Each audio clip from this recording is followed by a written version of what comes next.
I know. Throughout history, people have believed that the powers of amulets and charms come from the spirit world.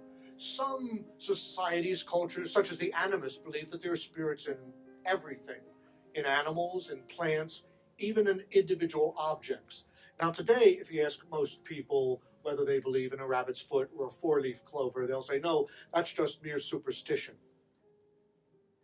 But what if?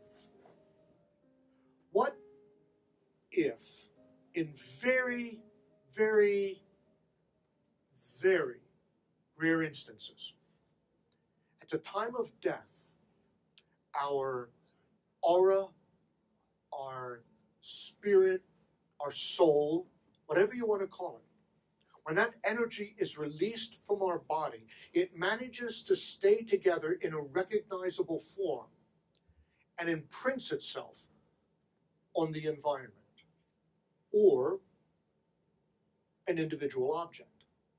Now, I have no evidence to support this theory, but there are members of my family who do.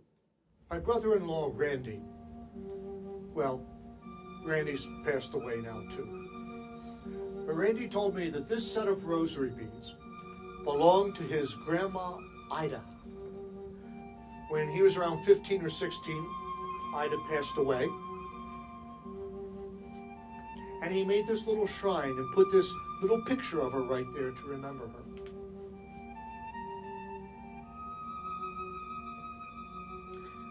Now,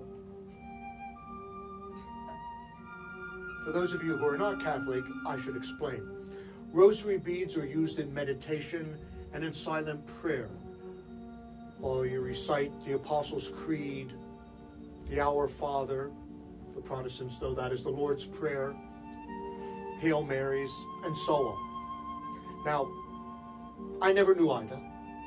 She lived to be around 85, and she was a devout Catholic. And this was her most cherished possession.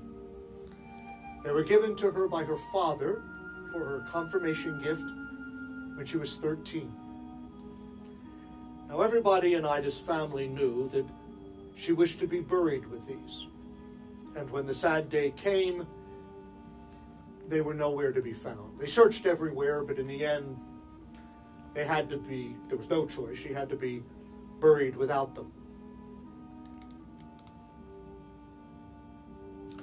Months passed, and Randy and his older brother Terry, who was about a year older, were playing around in Grandma Ida's room, and in the back of one of the drawers, they found the rosary beads. And Randy, being a smart aleck, turned to his brother and said, "Look, Terry, I'm Grandma Ida."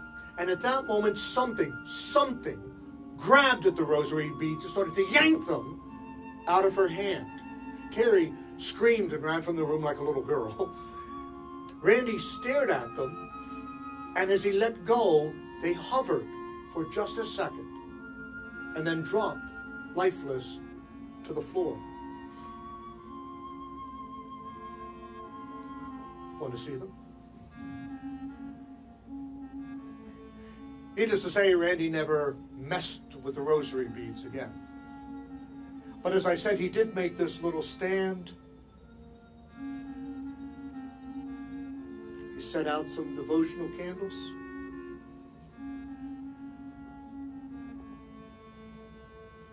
Now, for those of you like me who predate the Second Vatican Council, you'll no doubt recognize these.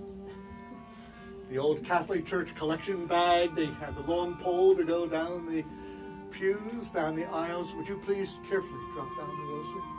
Yes, sir. Thank you. Randy believed to his dying day that on that morning, Grandma Ida had crossed back from the other side to try to take back the rosary beads, to try to take them with her to the grave. I believe something else was happening. In my studies, I found that spirits tend to return to places because they want to be remembered. They come back to places that they loved, where they were loved. They just don't want people to forget them. I think that what was happening on that day was that Grandma Ida returned to say, Randy, don't worry. Should my rosary ever become lost again, I will always be close at hand.